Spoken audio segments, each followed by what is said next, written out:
At first, I would like to thank you, Ted, for taking this time out of very busy schedule, and I know that, and you just landed here just for us. Thank you very much for being here.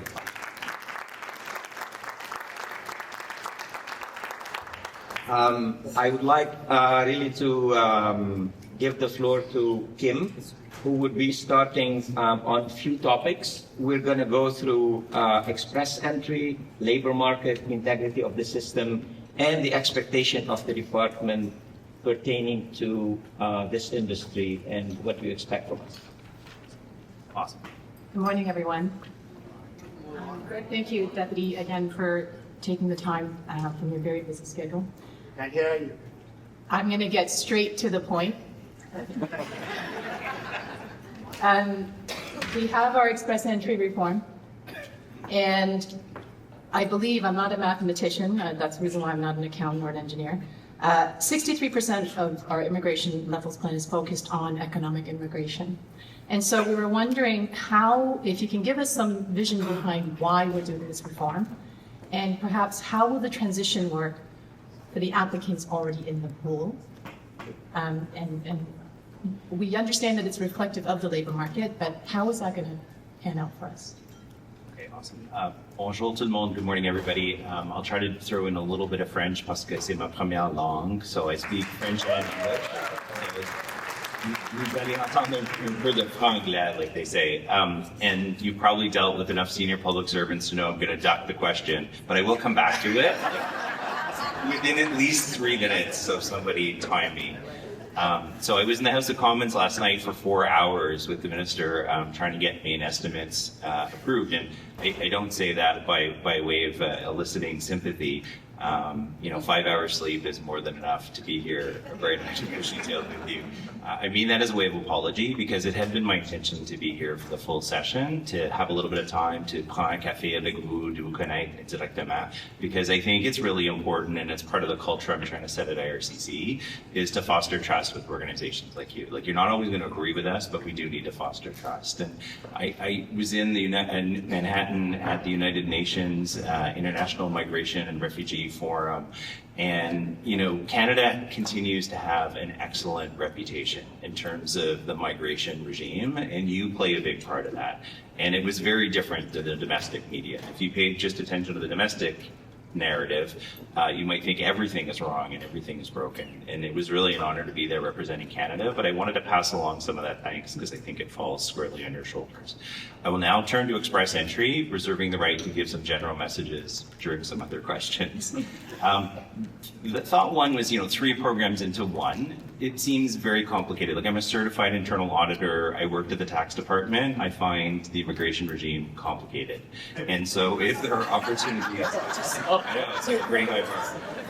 And so trying to simplify and move from 3 programs to 1 is definitely an explicit mandate. My team briefs me. I haven't read all 12,000 or 13,000 submissions personally, but the team's briefing me on the summaries. And, the general sense is there is consensus around the areas of reform. And so if you want some foreshadowing as to what's to come, look to some of the key submissions from authoritative groups, because it seems like there's a pretty good consensus. I would expect a phase 1 this calendar year. And, as I'm trying to shift the culture at IRCC, there are IRCC people in the room who are now panicking because I've just made a public announcement around a deadline. I consider that accountability, and now they have to do it.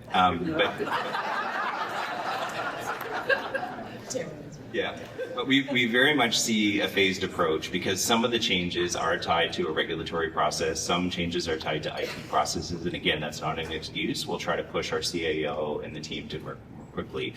But, again, to directly answer your question, look to your own submissions, look to the authoritative submissions. The sense we have is that there's a good consensus, and we're going to try to do it in waves, and the things that are not strictly bound by regulation, which have their own timeline, and IT changes, which have a bit of IT risk if you do too quickly. And I would look for the first round in the fall. And just for the record, CAPIC did put in a formal submission to your department too. So would be considered, I would assume. So first of all, I'd like just position myself properly here on the table. English is not my first language, so we are balancing. Donc, c'est moi qui vais vous poser les questions en français. Excellent. Et maintenant, nous allons aller un peu vers le marché du travail. Oui. Il y a plusieurs situations où, à travers le pays, on peut toujours dire que oui, nous allons couper l'immigration à cause des chiffres en général, à cause du taux de chômage ou unemployment rate is high or whatsoever. Par contre, si on regarde à travers les régions du Canada et aussi, par exemple, les régions du Québec, on a vraiment besoin de main-d'œuvre. Et c'est clair dans plusieurs secteurs, dont l'hospitalisation, les autres secteurs manufacturiers. So, in short, just to make it clear to everybody, the question is about labor market. The point is, how are we going to cover those regions that are really suffering from labor market and don't really follow that unemployment rate that figures on in the media or whatsoever, that only covers the large Canadian unemployment? Thank you. Yeah, I mean, one thought is around kind of structural versus frictional skills gaps. And I think where we have a structural skill gap, like a long run skill gap, that's definitely places where migration needs to be targeted.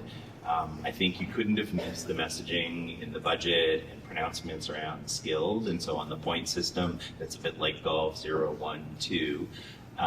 That has been the focus of the government. I think since charting that course, there is consistent feedback. The doctor, when she goes to work as a doctor, who's going to look after her kids? So, maybe we do need a balance. And your point about smaller jurisdictions in rural areas is coming through loud and clear. And so, as the government pursues this managed migration and back to this culture shift that I'm trying to instill within IRCC, you can't set off on a course and blindly ignore the feedback. And I would say I have a bit of a dashboard lighting up around the points you made. I think it's a little early for me to signal what the solution might be. Provincial ministers and the federal minister are getting together in 3 weeks, and I think the provincial minister is responsible is probably a first place for us to test signals and approaches. But I would say that the feedback around specialized trades, even non-skilled workers being needed to support the skilled workers, smaller jurisdictions and rural areas are clearly top of mind in our thinking as we go into planning for 27. Can you cover? Je m'excuse, oui, j'ai oublié. So pour moi, j'ai évité la question aussi en anglais. That's a joke for French people. Non, la rétroaction que dans les régions, dans certains secteurs, il y a des besoins, c'est une rétroaction qu'on reçoit et c'est notre responsabilité à décider quoi faire avec ça. Aussi, quand on regarde les travailleurs très talentueux, mais parfois ils ont des époux ou des épouses. Parfois ils ont besoin de garderies pour leurs enfants. Alors, même si on dit c'est juste des gens avec des doctorats, c'est juste des gens avec des diplômes en génie, c'est juste des médecins, mais ces gens-là viennent avec des familles et des besoins au niveau de service. Alors, je pense que sans délaisser la direction où on veut promouvoir les migrants très talentueux, il faut penser à tout qui entoure pour attirer ces gens et fréquemment ça nécessite d'autres appuis et d'autres décisions positives. Merci. Minister, if I can just add to this, though, as much as I agree that it's our rural areas and we're looking to ensure that we have our population there, I myself came into a very rural area when I first came to Canada. One of the things that we do also have to remember is that we have a certain population already that is sustaining our manufacturing. Southwestern Ontario is a huge manufacturing hub, and if sovereignty and manufacturing is what the focus is with our current government, I think we also have to keep in mind that as much as we want to focus on rural areas, the current areas right now that are housed with foreign workers that are helping our economy, they cannot be lost as well in your plans. So first I have to correct the record. I'm not the minister, I'm only the deputy minister. Minister. Deputy Minister, Ministers. The minister answered 200 questions last night. She took 200 questions. And so she might have been here as fresh-eyed and bullet, but she. We're only going to give you 10, so you're okay. So point number one, I think, is, and it's not to duck IRCC's responsibility, but in terms of Canada's competitiveness, Canada's productivity, the right labor mix, I am one voice amongst many. I'm still learning to kind of understand all of my stakeholders, but there are some stakeholders saying the opposite to what you just said. And again, that's not to contradict. I have no reason to put greater stock in their feedback or not. But there is a school of thought that are saying that wages need to increase, and I'm not sure about that. I was around the tax and the finance world when the corporate tax rate was cut in half with some views around productivity. That hasn't worked out. And so I think there's a multifaceted debate around Canada's productivity challenge, the risk appetite within the private sector, wages, that I'm honored to be part of. Mais je pense que c'est pas simplement, oui, nous avons des ouvriers, et la solution plus évidente, c'est de garder directement ces employés. Il y a des vrais enjeux au niveau de quelle force de travail cette nation a besoin dans le futur. Il y a des vraies décisions au niveau de gestion de risque par le secteur privé, etc. Alors, je crois que cette rétroaction, parmi les rétroactions d'autres experts, vont tous ensemble dans les délibérations du gouvernement pour choisir la piste. You did say something important, though, which is the people who are still here. And so the government did announce a couple of specialized programs this year. And I think that is a very live issue for lots of governments. We were recently, I don't want to give this, I'll just say lots of governments around the world are, because if I give you the specific example, you think I'm foreshadowing. So, but there are many governments around the world trying to think through the challenge of people who are already in the country and how to manage that. And again, I think there's a history of programs for them. So again, without not signaling any specific pathways, in your representation, in your thinking, I do think there's a special cohort of people who are already here and contributing to Canadian society, and that deserves special thinking. If not, I'm not saying special treatment, but definitely a deliberate choice about what to do about that. It's good to know that they're being considered, and that's good. So let's shift our minute and let's talk about those temporary residents and the shifting expectations for that. I know, Deputy Minister, you are from a background of enforcement and compliance. So obviously integrity is going to be one of the key mandates in all of the programs that are to happen. During the express entry consultations, there was talk about reintroduction of the LMIA, which was the most vulnerable to fraud, as you know, and by bad actors. So I wonder, how is the department going to ensure that it is not going to be abused again if we are reintroducing LMIAs? So, this answer goes a bit through digitization, it goes a bit through risk management, and some of my enforcement was in the tax world, and some of you may have received letters from the tax department asking me for receipts. I used to say, well, that's not a real audit. Real audit is one of my people who would knock on your door and sit at your kitchen table for hours on end. And so I really do think knowing the client and using the data to understand what's in front of us is really important. So as IRCC pursues a vision of managed migration, that means that we know what the risks are. We use technology, better questioning, better training for our staff that are now needing to be certified, to say, look, this is a completely compliant claim, this is a legitimate claim, this is a low-risk claim. Those things need to go more quickly. And then to understand there are different types of risks. Like there is simple, the government's bureaucracy is too complicated, English isn't my first language, I made a mistake. And we just need a process to deal with that and be clear. There are other people who might omit certain things, they're not proud of it, they don't want to talk about certain things, maybe they haven't even told their spouse or their employer about certain things. There are things that are just omitted. Then there's the more overt, I'm trying to manipulate or game the system. for personal benefit rather than defrauding the system, then you get into fraud, criminality. And so, our goal is to understand those are all different risks with different motivations, and they need different treatments. And so, as we reintroduce the program, we got to find a way to get at what we're worried about without making every single person fill out 50 pieces of paper, or it taking a year for LMIA, which I understand is taking place right now. Like, that just doesn't work for business. And so we need to both speed up and increase quality.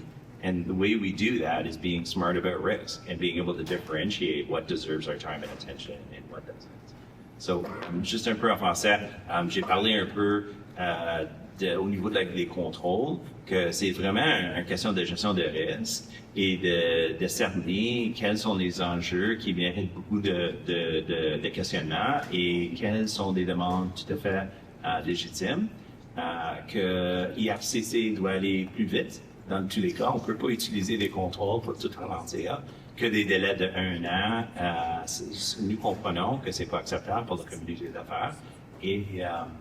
And so, I think there is a dangerous narrative that paints many of your clients as bad people, bad actors with deliberate intent. And in all of my public comments, I've gone really, I've tried to make an explicit differentiation between a paperwork mistake, a discrepancy, an unintentional error, and then something more deliberate. And the vast majority of things that we see in our system are kind of in the first camp. And the second camp might have nothing to do with the person's status as a migrant. That's any human population, you're going to have a certain percentage of bad actors, and I have no reason to believe it's any higher as a proportion within our clients in the migrant community. Thank you. So now we're going to move a little bit about something we always have been supporting, and CAPIC has always been part of, integrity of the system. Donc, l'intégrité du système, pour nous, c'est quelque chose de très important. RACPI a toujours été un des joueurs, les principaux joueurs, je dirais, pour faire partie de l'intégrité et de contribuer avec IRCC.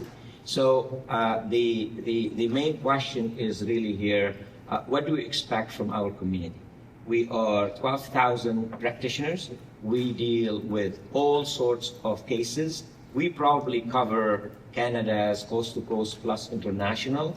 And what we would like to know, Deputy Minister, what would you expect from that community in support to the department? Thank you. I don't want to imply that you're not doing it anyway, but a greater culture of if you see something, do something. So there are a number of instances in the migration regime where there were bad actors participating. And I'm not sure when the department and my predecessors got signals that this was going on or not, but there seemed to be a fairly significant lag. If you think about Student Direct, for example, there was a fairly big lag between when there were signals of problems and the actual decision to suspend the program. And so I would say my first expectation is if you see something, do something, either on individual cases or at meetings like this, like strategically, TED, IRCC, you need to be worried about that. Because I think, I don't doubt that you are just as invested in the integrity of the regime as we are. And I would rely on you as partners to help steer us in the right direction in terms of our enforcement action. I do think as IRCC devotes more resources to ensuring the rules are followed, it can't come at the expense of service standards or timeliness. And we can't shift into a culture where we think everybody is a criminal and everybody is doing things on purpose to game the system. In managing the departure of people whose visas are coming to an end, we haven't started releasing those letters yet because it's really important to me personally that we get the tone right. I think I've seen about 3 versions of that letter. These are vulnerable people. These are people who come from countries where perhaps the government is committing the kinds of things and doing the kinds of things that drove them to Canada and made them asylum seekers. And so we are going to start to ask people, we're going to start to talk to people before their visa expires, making sure they're clear on the rules, around the time of their departure. We want to have an active discussion around visa has expired. And I think how we frame those and kind of the sensitivity and I think the care around the wording, and to think about that letter from the perspective of the person who's getting the letter, not just our message, but how are they going to react to that is really important. And so, my expectation from you on something like that is we could be trusted partners. And one of the reasons I wanted to be here early, in prior roles, I would take a draft letter like that and I would show you. Yeah. And I would say, I'm thinking of sending this letter out. Like, how do you react? How are your clients going to react? And so I'd like to build that kind of level of trust that before IRCC does something in the compliance space, we can have an off-the-record conversation, or I can actually show you documents before we issue them so that we can benefit from your wisdom and perspective. Si vous voulez. Je parlais au niveau de faire certain que les règles sont suivies et mes attentes. Une attente, c'est vraiment que vous soyez des partenaires, et c'est pas que vous n'êtes pas déjà, mais vous êtes sur le terrain et vous y voyez des choses. Et si vous avez des préoccupations avec des joueurs dans le secteur, on aimerait le savoir. Et à un niveau stratégique, lors de réunions comme ceci, on aimerait vous parler puis savoir, oui, ça c'est les deux zones où on devrait mettre notre énergie, parce que je vois vraiment la gestion de ce régime comme un genre de partenariat. Nous autres, nous avons un rôle très important, mais vous aussi, vous avez un rôle très important. Puis, we don't have a monopoly of wisdom or insight in the federal government, and so really benefiting from your perspective is essential to the industry. Well, I can assure you, sir, after this meeting, you're going to have at least 400 perspectives to give you. We can assure you of that. So we're going to just go back a little bit to program integrity and system confidence, because it is an issue for all of us. We see it. We're on the ground. We know what's going on in terms of the integrity of that. But I wonder, when we're looking at strengthening integrity across those programs, what does the Deputy Minister see as the biggest risk and the biggest opportunities? So trust is the biggest risk. Like, managing trust is job one.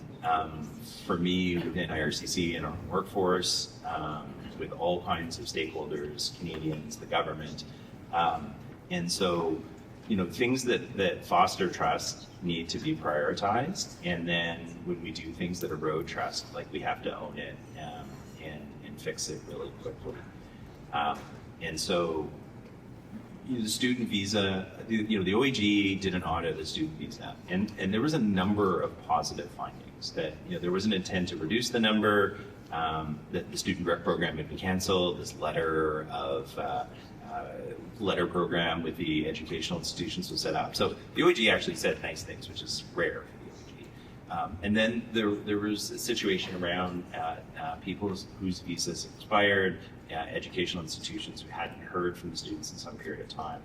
And what eroded trust is, at the time IRCC thought, it's a new program, let's do nothing, let's just look at maybe a sample of 500 files. So we were a bit leisurely as an organization in the first few years. And so when the OAG arrives, they say, oh my God, there's 150,000 letters from institutions saying there's an issue with the student. And we hadn't done the homework and couldn't show the receipts to say, it's okay. Like 90%, 95% of these are nothing. It's good. We hadn't done the homework. And that erodes trust, and it allows people to fairly criticize us. And so I would say, one step for IRCC is actually back to my point about dialing in what the discrepancy is. And, last night in the House of Commons, there was a lot of debate about criminality. And, there's an implication then that all newcomers are criminals. So I think, well, wait a minute. And so we do have an obligation to make sure in a very small percentage of the cases that when there's a discrepancy, we deal with it as a discrepancy, but clean it up and make clear it's a discrepancy. And then when there is something serious bordering criminality, I think it's our obligation to deal with that seriously, because our failure to do so taints the whole regime and all your clients unfairly. Thank you. And on that note, Deputy Minister, I would like really to thank you for the time you have given us. And I understand that we will have other meetings together on different topics. Thank you very much. And thank you for being here. Thank you.